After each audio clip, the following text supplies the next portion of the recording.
Hello guys, welcome to my channel. तो कैसे हैं आप सब? आई होप आप सब बढ़िया होंगे क्योंकि आप लोग जब अच्छे रहेंगे तभी तो मैं आप लोगों के पास स्टोरी पहुंचा सकूंगी और आप मेरी स्टोरी सुन सकेंगे। तो आप अच्छे रहने की कोशिश कीजिए, ठीक है। तो आज हम स्टार्ट करेंगे मासूम इश्क का पार्ट 2। तो पहले पार्ट में हमने देखा था कि पीहू जो होती है वो ऊपर अपने कमरे में आ जाती है और उसके पीछे पीछे रूही भी आती है। रूही उसकी कजिन है ना, हाँ कजिन है, ठीक है। तो रूही भी आती है और जैसे ही रूही आती है कमरे में, वो पीहू कमरे को लॉक कर देती है और फिर दोनों आके बैठ जाते हैं बेड पे। पीहू जो होती है वो कहती है कि मुझे कुछ समझ नहीं आ रहा कि मैं क्या करूँ। तो रूही जो होती है वो कहती है कि देख कुछ भी कर लेकिन ये शादी मत कर। मैं तो कहती हूँ बिल्कुल मत कर यार। उसकी एज देख, वो लड़के की एज 35+ है और तुम्हारी एज ओनली फॉर 90। तो रूही पीहू जो होती है वो कहती है कि वो सब छोड़, मुझे ये शादी करनी ही नहीं है, एज का मतलब नहीं है। तो रूही जो होती है वो कहती है कि हाँ ठीक है, लेकिन तू सुन, एक काम कर, तू ना आज रात को भाग जाइयो। तो पीहू जो होती कहती पागल है क्या, ऐसे कैसे भाग जाऊँ। तो रूही जो होती है वो कहती है कि देख ना, तू उस लड़के से शादी करना चाहती है और मैं नहीं चाहती कि तू उस लड़के से शादी कर, क्योंकि वो लड़का बिल्कुल भी अच्छा नहीं है, तुम्हारे लायक तो बिल्कुल नहीं है। और देख तेरे पास प्रॉपर्टी भी है, पैसे भी है, तू जहाँ चाहे वहाँ आराम से रह सकती है, तुझे कोई प्रॉब्लम नहीं होगी। इतने दिनों से तू बस इन घर वालों के लिए सोच रही थी, लेकिन ये घर वाले तुझे क्या दे रहे हैं, सिर्फ़ और सिर्फ धोखा ही, और बदले में बेकार से लड़के से शादी, तुम्हारी लाइफ बर्बाद कर रहे हैं यार ये लोग। तो एक काम कर, तू ना बस भाग जा यहाँ से। तो पीहू जो होती है वो कहती है कि मुझे कुछ समझ नहीं आ रहा, मैं तो चली जाऊँ लेकिन मम्मा का क्या होगा। तो वहाँ रूही जो होती है वो कहती है कि देख आंटी को ना मैं संभाल लूँगी, तू बस यहाँ से निकल। और तुम्हारे निकलते ही मैं आंटी को कैसे भी करके यहाँ से भगा दूँगी, उन्हें भी तुम्हारे पास भेज दूँगी, तुम जब वहाँ से कहीं जाके सेटल हो जाएगी।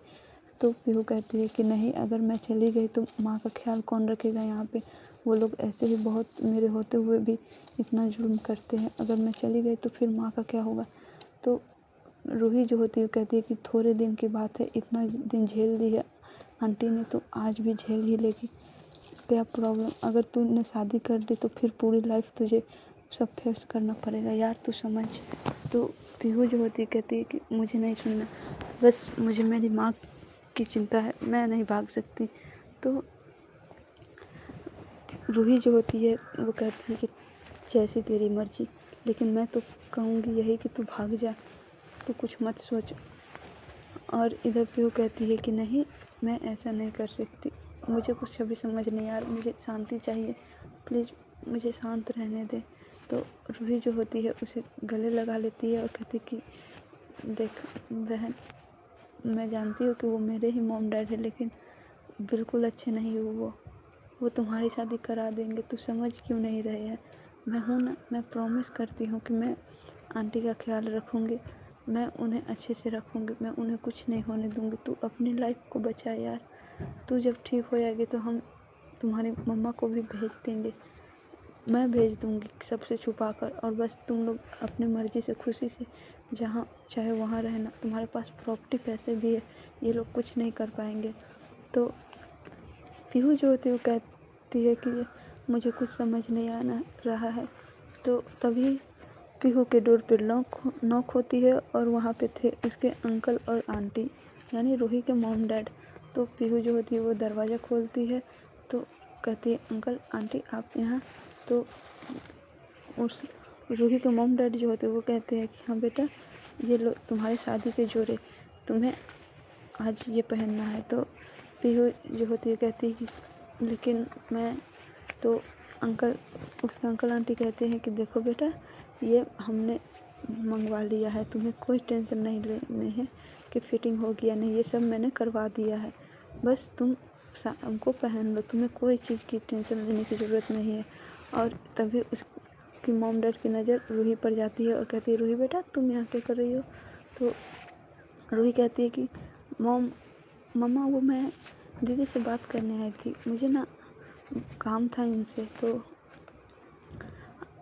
उसके मॉम डैड कहते हैं कि काम था, कौन सा काम था।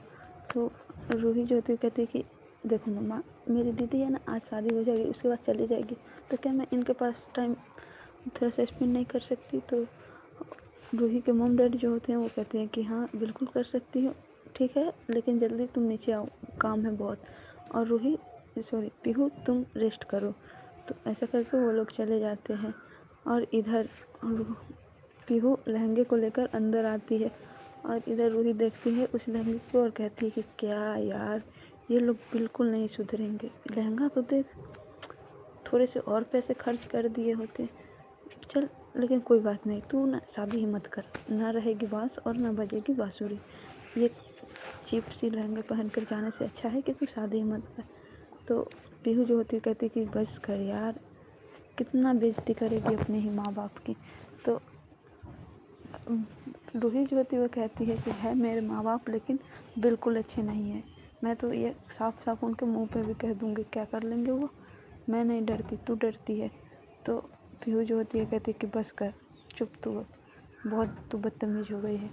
तो कहती है रूही कहती है कि यार दीदी बदतमीज होना पड़ता है, देखो वरना क्या हो जाता है, तुम चुपचाप रहती हो तो सब लोग आंटी के साथ कैसे करते हैं बिहेव, अगर तुम भी बदतमीज होती तो आंटी के साथ ये लोग बिल्कुल ऐसे नहीं करते, समझे। तो पीहू जो थोड़ी सोच में पड़ जाती है और कहती हाँ यार काश मैं भी स्ट्रांग होती, या फिर मेरे पास भी ऐसी कोई पावर होती जो सब डरते, सिर्फ मेरे नाम से ही डरते। तो रूही जो होती है वो स्माइल करते हुए कहती है कि अच्छे लोगों के लिए अच्छा ही होता है, देखना तुम्हारे भी लाइफ में कुछ अच्छा ही होगा। तो रूही जो होती है पीहू जो होती है कहती है कि हाँ इससे अच्छा और क्या हो सकता है कि अपने से दुगने लड़के से शादी करना। तो रूही जो होती है इस पे हंस पड़ती है और कहती है कि मैं तो कहती हूँ कि भाग जा, मैं थोड़ी ना कह रही हूँ कि शादी कर ले, मैं तो पूरी रिस्पॉन्स लेने के तैयार हूँ कि तू भाग और मैं तेरा साथ दूँगी। तो इधर गाइस पीहू कहती है कि हाँ तुझे तो कहना आसान लग रहा है। तो रूही कहती है कि ये आसान नहीं है बेटा लेकिन करना ज़रूरी है, समझी, और ये करेगी तो तेरी लाइफ भी बर्बाद होने से बच जाएगी, और तू मेरी बात मान और तू यहाँ से चुपचाप निकल ले, वरना पूरी लाइफ पछताएगी कि मैंने रूही की बात क्यों नहीं मानी। तो पीहू कहती कि तू ना देख मेरा माइंड डिस्टर्ब मत कर और तू जा यहाँ से अभी, अंकल आंटी ने बुलाया ना तुझे, तू जा नीचे जा काम करा। और ऐसे करते हुए रूही को कमरे से वो बाहर निकाल देती है। तो रूही कहती कि ये तो गलत बात है दी, आपने ही पहले मुझे बुलाया और ऊपर से आप ही मुझे अपने कमरे से भगा रही है, इतना डिसरिस्पेक्ट मैं नहीं टॉलरेट करती दी, आपने ही बिल्कुल अच्छा नहीं किया। और कहती है कि देखना मैं आपकी शादी नहीं होने दूँगी और यही बदला होगा मेरा। और ये कहते हुए स्माइल करते हुए वो चली जाती है। और इधर पीहू कहती है कि हाँ जा, तुझे जो करना है कर ले, और यह भी चुपचाप आकर कमरे में बैठ जाती है। अदर साइड हम देखते हैं आध्या की तरफ, आध्या सहगल की तरफ देखते हैं, ठीक है।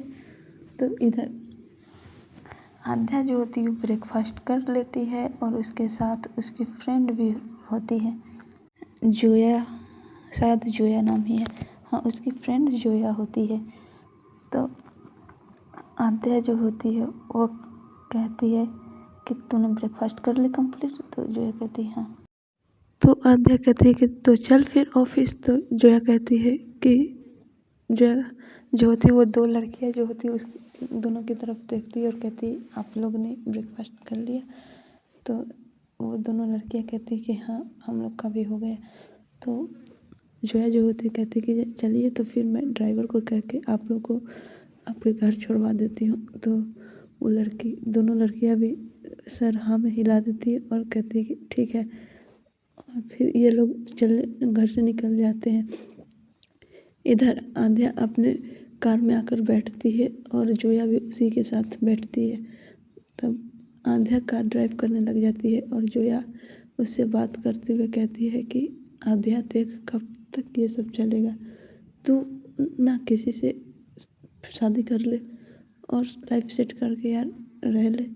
तो जोया कहती आध्या कहती शादी, शादी और मैं बिल्कुल भी नहीं। तुझे पता नहीं कि मुझे इस नाम से कितनी नफरत है। तो जोया ज्योति कहती है कि हाँ मुझे पता है, लेकिन देख यार किसी एक के पीछे अपनी लाइफ तो नहीं बर्बाद कर सकती। तो आद्या कहती है कि देख मैंने किसी से प्यार किया था, उसने मुझे धोखा दिया, अब मैं न ही किसी से प्यार करती हूँ और न ही मुझे किसी से शादी करनी है, और जैसा चल रहा है वैसा चलने दे, ये सही है मेरी लाइफ में। तो जोया कहती है कब तक ऐसा चलेगा, कब तक तू अपने आप को भी तकलीफ़ देती रहेगी और ऐसे ही दूसरों लड़कियों को भी। तो आद्या कहती है कि देख मुझे समझाने की कोई ज़रूरत नहीं, तू मुझे अच्छे से जानती, अब मैं बदलने वाली नहीं हूँ। मैंने एक के लिए बदल के देखा, उसने मुझे इतना बड़ा चीट किया। तो जोया कहती है कि यार गलती थी वो तेरी। तो आद्या कहती है कि हाँ इसीलिए तो अब दोबारा नहीं करनी है, अब दोबारा गलती नहीं करूँगी, नहीं तकलीफ़ होगी, जो चल रहा है सही है। पैसे लाओ, पैसे से यहाँ प्यार बिकता है, तो जब पैसे से प्यार बिकता है तो पैसे से खरीद कर लाऊंगी। असलियत प्यार करने की क्या ज़रूरत है, ना कोई फीलिंग और ना कोई हार्ट ब्रेक। तो जोया जो होती कहती है कि रहने दे, देखना तुम्हारे भी लाइफ में एक दिन ना कोई ऐसी आएगी जो तुझे सुधार के रख देगी। तो आद्या कहती है कि ऐसा बिल्कुल भी नहीं होगा, और मैं बिगड़ी कब थी जो मुझे कोई सुधारेगी। तो जोया कहती है कि अच्छा रात को तू क्या कर रही थी। तो आद्या कहती है कि वही जो सब करते हैं। तो जोया कहती है कि सब बेटा नहीं करती ये सब, तू कर रही थी, सिर्फ तू अपने हवस के लिए करती है। तो आद्या जो होती कहती है कि हाँ करती हूँ, तो किसी को खरीद कर लाती हूँ, ऐसे नहीं करती हूँ, पैसे देती हूँ उसके लिए। तो जोया जो होती है वो कहती है कि देख ये सही नहीं है, तू अपना फीलिंग्स, अपने गुस्से, अपने इमोशन सब उस लड़की पे निकाल देती है जिसे तू लाती है, और वो भी उस लड़की के लिए जिसने तुझे धोखा दिया। तो आध्या जो होती है वही कार का ब्रेक मारती है और कहती है कि बस कर, अब नाम मत ले उसका, वरना तू निकल यहाँ से, अभी मुझे अकेले रहने की आवश्यकता है, तू निकल। तो जोया कहती यार मैं तो तुझे समझा रही थी, तू खामखा इतना गुस्सा हुई, रहने दे, चलते हैं ना ऑफिस, छोड़ ये सब बातें। ये बता रात को तो तूने बहुत मज़े किए। तो आध्या कहती क्या पक रही है, कुछ भी बोलती रहती है, चल ना, तेरे पास बिल्कुल भी दिमाग नहीं है। तो जोया जो होती कहती है कि हाँ हाँ मेरे पास दिमाग नहीं है, और पूरा तूने घर को जो चीखे से गुंजवा रखी थी। तो अभी आध्या को थोड़ी सी एम्बैरेस होती है और सिर नीचे करके कहती है कि हाँ तो मेरे अंदर इम्यूनिटी पावर है तो करती हूँ, तू तो ऐसे ही रहती है। तो जोया जो होती कहती कि देखा तुझे एक बार धोखा मिलने से तुम्हारा प्यार पर से विश्वास उठ गया है, लेकिन मेरा नहीं। मैं अभी सिंगल हूँ और मुझे कोई ऐसी चाहिए जिसे मैं जान से भी ज़्यादा प्यार करूँ, और सिर्फ वो मेरी रहे, किसी की ना हो और ना मैं किसी और की हूँ, समझी, तेरे जैसी नहीं हूँ। तो आद्या जो कहती मेरे जैसी बनना भी नहीं, मैं चाहती हूँ कि तू हमेशा खुश रहे। तो इस पे आद्या की थोड़ी सी आंखें नम हो जाती हैं। तो जोया जो होती है वो कहती है कि तू ना अब इमोशन मत हो, तू ऐसे ही विलन वाली ही अच्छी लगती है, इमोशनल आद्या से अगर वह मुझे उल्टी हो जाती है उसे देखकर। तो जो आद्या जो होती है वो हंसने लगती है और कहती है कि अच्छा दिखाऊँ अपना विलन रूप तुझे, और वो ये कह के जोया को थोड़ी सी मारने लग जाती है। तो जोया कहती है लग रही है, छोड़ना छोड़ना, क्या कर रही है, मार डालेगी क्या आज, चल चल ऑफिस चलते हैं, बहुत सारी मीटिंग है। तो ये कह के जोया और आध्या जो होती है वो ऑफिस आ जाती है। अब इधर आते हैं आध्या के ऑफिस में।